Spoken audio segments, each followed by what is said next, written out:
ठीक है। अब दो हमारे लिए सबसे इंपॉर्टेंट टर्म्स हैं, हमने आपको बताया, मोलैलिटी और मोल फ्रैक्शन, और दूसरा जो है आपको दे देता है मोलैरिटी। तो हम दो, केवल दो, ओनली दो, दो का डेरिवेशन देखेंगे, मोलैलिटी, मोलैलिटी का, मोलैरिटी मोलैलिटी का, और मोलैलिटी मोल फ्रैक्शन का। इनका यूज, सिंस इनका यूज होना है, और इसमें भी सबसे ज्यादा अगर हम कहें तो सबसे ज्यादा इसका फार्मूला है, सबसे ज्यादा इंपॉर्टेंट फार्मूला है। लेकिन यहाँ पे हम थोड़ा सा देखेंगे कि ये फार्मूला आता कहाँ से। ठीक है, चलो, अगर हम वॉल्यूम की बात करें तो वॉल्यूम अगर हमें एमएल में देना है तो वॉल्यूम को हम डिवाइड कर देते हैं 1000 से। डेंसिटी ऑफ सॉल्यूशन की बात करें तो mass of solution upon volume of solution कहते हैं। मास ऑफ सॉल्यूशन क्या होगा, m1 plus m2, mass of solute plus solvent upon volume. ठीक है, तो यहां से वॉल्यूम निकालें तो मास of solute, sorry solvent plus solute upon density. ठीक है, अब देखो, अगर हम ये कहें कि ये लीटर में था, अगर इसे एमएल से डिवाइड करना तो 1000 से डिवाइड कर देंगे, ये 1000 मल्टीप्लीकेशन में आ जाएगा डिनोमिनेटर टर्म में, m1 plus m2 divided by d into 1000। Clear. अब एक कोई फार्मूला ले लो, जैसा कि हमने यहाँ पे लिया है मोलैरिटी का, molarity equals to N2 by V in litre. ठीक है, तो हमने लिख दिया N2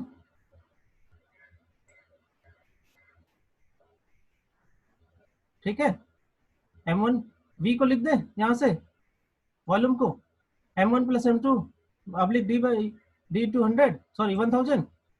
अब इसको ट्रांसफॉर्म करो, देखो ये एक तरीके से फ्रैक्शन है, ये चला जाएगा ऊपर, N2 into D into 1000 upon M1 plus M2। Clear.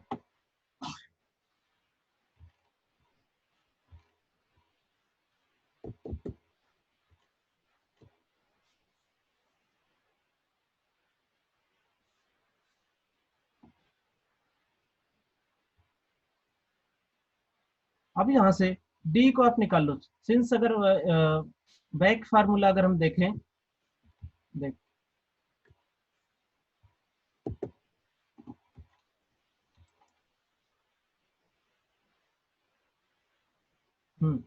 अगर हमें डी को निकालना हो तो ये capital M into M1 M2 divided by N2 into 1000 हो जाएगा। क्लियर। यही चीज, यस सर। सेम चीज यहाँ पे लिखी गई है, देखो ये चीज लिखी गई है, density equals to capital M को बाहर रखा, M1 plus M2 divided by N2 into 1000। ठीक है, अब इसको एक्सप्लोर ब्रेक कर दो, M1 divided by this quantity, M2 divided by this quantity. ठीक है, तो M1 अपॉन 1000 किया तो ये हो गया M1 इन केजी, ये हो गया M2 अपॉन N2 इंटू 1000। ठीक है, ये मोल है, मोल ऑफ N2। अब अगर इसे ध्यान से देखो तो ये क्या है, नंबर ऑफ मोल्स, और ये क्या है, M1 सॉल्वेंट के लिए यूज करते थे, मास ऑफ सॉल्वेंट इन केजी, यही ना। तो वहां पे जो स्मॉल एम आप लिखते थे, स्मॉल एम लिखते थे N2 बाई वी, और यहाँ पे क्या है, V बाई N2, यही ना। तो हम इसको लिखते हैं 1 बाई एम, ये 1 बाई एम है मोलैलिटी, स्मॉल एम क्या है, मोलैलिटी। क्लियर। ये हो गया मोलैलिटी, प्लस इस एन को ब्रेक कर दो, इस एन को ब्रेक किया N2 को, तो ये हो गया M2 upon capital M2, M2 से M2 कट गया, कैपिटल M2 चला गया ऊपर, कैपिटल M2 डिवाइडेड बाई 1000, ये हो गया 1 बाई एम, हम कहें M2 इन केजी। ठीक है, 1000 को अगर इंप्लीमेंट कर दो तो ये हो जाएगा केजी में कन्वर्ट। क्लियर ना। यहां से ट्रांसफॉर्म करो, M 1 by M plus M2 in KG. अब ये आपकी डेंसिटी थी, ये मोलैलिटी है, सॉरी ये मोलैरिटी है और ये मोलैलिटी है, capital M molarity, small M molality. अगर यहाँ से आपको स्मॉल एम कैपिटल एम निकालना है तो आप क्या करो, इस पूरे क्वांटिटीज को डी के नीचे भेज दो। ठीक है, इस पूरे क्वांटिटी को सबसे पहले क्या करो कि एक कर लो। इस पूरे क्वांटिटी को हमने क्या किया कि एलसीएम ले लिया, इसके अपन 1 मान के एलसीएम ले लिया। ये हो गया small M 1 plus small M M 2 in K G. अब ये पूरा क्वांटिटी एक हो गया, तो अब यहाँ से आपको अगर मोलैलिटी निकाल कैपिटल एम निकालना है तो इसको पूरे को इधर भेज दो डेंसिटी के। तो देखो ये नीचे वाला जो टर्म होगा ये डेंसिटी से मल्टीप्लाई हो जाएगा, तो यहाँ से आ गया capital M equals to small M D 1 plus M M 2 in K G. Clear है? ये पूरी क्वांटिटी इधर आ जाएगी, तो कैपिटल एम निकल गया यहाँ से। तो कैपिटल देखो मोलैरिटी निकल गई और ये है मोलैलिटी। ठीक है, अगर इसको ग्राम में लिखना है तो आप अगेन 1000 से डिवाइड कर दो, ये केजी को ग्राम में कन्वर्ट कर लो।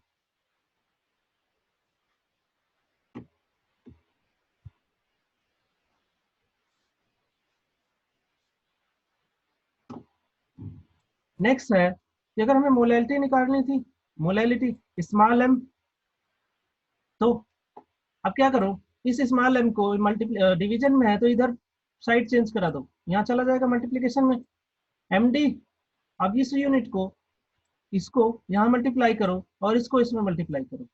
ठीक है, ये हो जाएगा कैपिटल एम प्लस का M capital M M 2 in K जी। इस पूरे यूनिट को ट्रांसफर कर दो इस साइड, ताकि ये स्मॉल एम को हम कॉमन लेके बाहर कर सकें। ये हो जाएगा एम डी माइनस का M capital M M 2 in K G equal to capital M molarity. ठीक है, यहाँ से आप कॉमन ले लो, कॉमन है स्मॉल एम, कॉमन है स्मॉल एम को हमने बाहर कर लिया, तो यहाँ से बचा डी माइनस का capital M M 2 in K G. ये क्वांटिटी बच गई आपकी।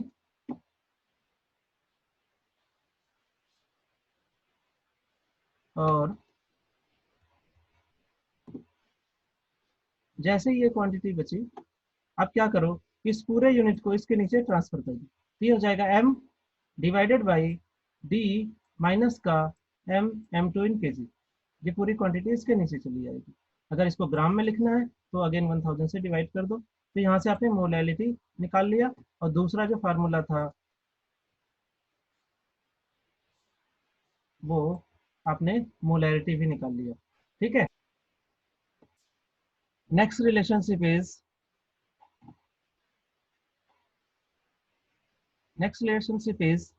relationship between molality and mole fraction.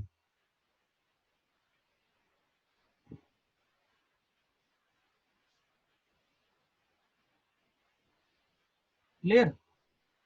Molality and mole fraction. तो हमें पता है कि अगर हम मोल फ्रैक्शन सॉल्यूट के लिए लिखें, सॉल्यूट के लिए जनरली हम 2 टर्म दिया है यहाँ पे, सॉल्वेंट के लिए 1 दिया। तो अगर सॉल्यूट के लिए मोल फ्रैक्शन लिखे तो ये जाएगा N2 by N1 plus N2, number of moles of solute upon total moles. Likewise mole fraction solvent के लिए लिख सकते हैं N1 by N2 plus N1। ठीक है, अब इसे हमने कहा इक्वेशन 1, इसे कहा इक्वेशन 2, डिवाइड कर दो इक्वेशन 1 को इक्वेशन 2 से।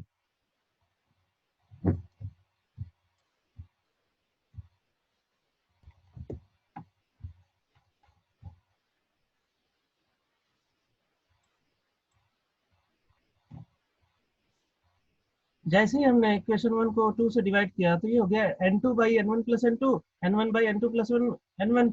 ये इससे कट गया पूरा का पूरा, क्योंकि सेम क्वांटिटी है, यहाँ से आ गया N2 बाई N1। ठीक है, और इस एक्सप्रेशन को याद रखो, ये आगे भी हमें जब हम लोअरिंग ऑफ वेपर प्रेशर पढ़ाएंगे तो वहां भी जरूरत पड़ेगी। ठीक है, ये याद रखना। अब हमने क्या कहा कि जो x2 बाई x1 है, इसे हमने कहा कि ये हो गया N2 बाई N1 के। तो ये क्या है, नंबर ऑफ मोल्स, मोल्स को तोड़ दो फार्मूले में, मोल का फार्मूला मास अपन मोलर मास, तो M2 by capital M2, M1 by capital M1। ठीक है, इसको रीअरेंज करो, रीअरेंज किया, ये हो गया M2 बाई कैपिटल M2 और capital M1 by small M1। Clear? इस कैपिटल M1 की साइड को चेंज कर दो, इस साइड भेज दो। अब देखो ये यहाँ पे ऊपर है मल्टीप्लीकेशन में, तो यहाँ चला गया डिवीजन में नीचे। क्लियर, यहाँ आ गया ये बन गया x2 by x1 into m1, या x2 divided by x1 again divided by m1, ठीक है। और यहाँ क्या बचा, m2 by m1 into m2, clear. अब हमने क्या किया कि होल इक्वेशन को 1000 से मल्टीप्लाई कर दिया, इधर भी 1000 से मल्टीप्लाई कर दिया, इधर भी 1000 से मल्टीप्लाई कर दिया। अब देखो, अगर इस m1 की बात करें तो ये m1 हमारा ग्राम में था, और हम इसे लिख सकते हैं, इस 1000 को नीचे ले जाओ तो इसे लिख सकते हैं m1 बाई 1000। इसे हम क्या लिखें, m2 by capital M2, mole of solute, यही ना। ये मोल ऑफ सॉल्यूट हो गया N2, ये हो गया N2 divided by capital M1 upon 1000। और जैसे ही आपने इसे 1000 से डिवाइड किया तो ये M1 kg में चेंज हो गया, मतलब mole of solute present in 1 kg of solvent हो गया। M1 है ना, तो सॉल्वेंट के लिए इसी को हम क्या कहते थे, मोलैलिटी, ठीक है। तो ये आपका बेसिक एक्सप्रेशन आ गया मोलैलिटी का, और ये याद रखना है आपको, आपको डेरिवेशन भले याद ना हो लेकिन ये याद रखना है।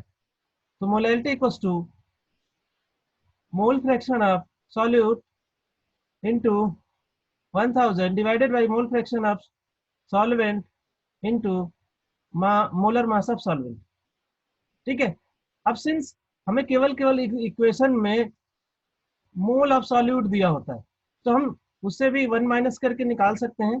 तो हम इस मोल ऑफ सॉल्वेंट को चेंज कर दिया मोल ऑफ सॉल्यूट के रेस्पेक्ट में, तो ये हो गया 1 माइनस x1।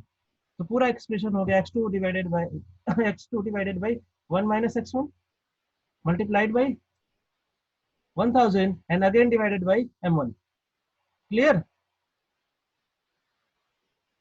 अब देखो, हम बहुत ज्यादा इसके बाद बहुत ज्यादा हम डेरिवेशन में नहीं जाएंगे, कुछ और रिलेशन हम उसको डायरेक्ट फार्मूला के बेसिस पे देखेंगे। जैसे अगर हमने कहा कि हमें परसेंटेज W/V दिया हो, मतलब ये कह रहा हो कि W ग्राम डिजोल्व है 100 ml में, अगर आपको नॉर्मेलिटी निकालनी है तो ये W रखो, ये W यहाँ पे क्या है, W है percentage W/V, clear.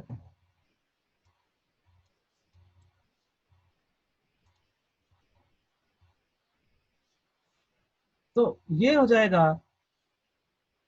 W into 10 divided by equivalent weight, ठीक है। सिमिलरली हम इक्विवेलेंट वेट को अगर मोलर मास से चेंज कर दें तो यही एक्सप्रेशन किस में कन्वर्ट हो जाएगा, मोलैरिटी में, ठीक है।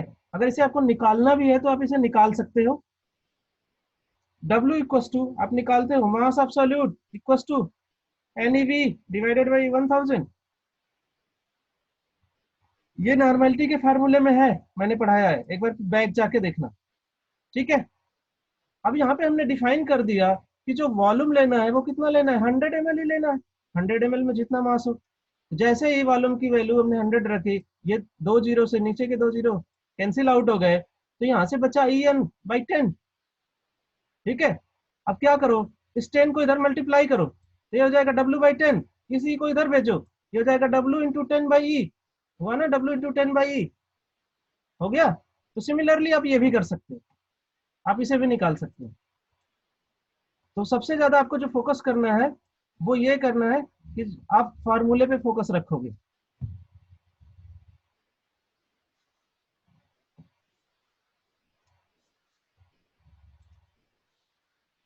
सब कुछ देखो, डेरिवेशन आए चाहे ना आए, फार्मूला ही मेन है। सिमिलरली अगर परसेंट वेट बाई वेट दिया हो, ठीक है, जब भी वेट दिया हो अगर मालूम में चाहिए तो हमें वॉल्यूम में कन्वर्ट करना हो तो हमें क्या चाहिए, डेंसिटी चाहिए।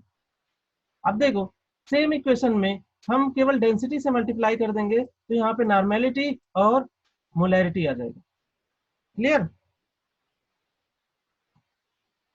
इसको भी आप जैसे हमने ऊपर कैलकुलेट किया था वैसे ही आप निकाल सकते हो। देखो, तो परसेंटेज W/W दिया है, मतलब W gram in 100 gram, W equal to NeV। अब देखो, ये जो वॉल्यूम है वो कितने ml कितने ग्राम का वॉल्यूम होगा, 100 ग्राम का, तो हमने यहाँ से वॉल्यूम का एक्सप्रेशन रख दिया 100/D, तो ये 2 जीरो से 2 जीरो कट गया, प्लस का डी भी नीचे चला गया, तो यहाँ से ये बच गया 10d। इस 10d को इधर मल्टीप्लाई कर दो, w into 10d equal to n, इस e को अगेन इसके नीचे भेज दो, तो ये आ जाएगा साइड चेंज करके, ये आ जाएगा ये वाला एक्सप्रेशन।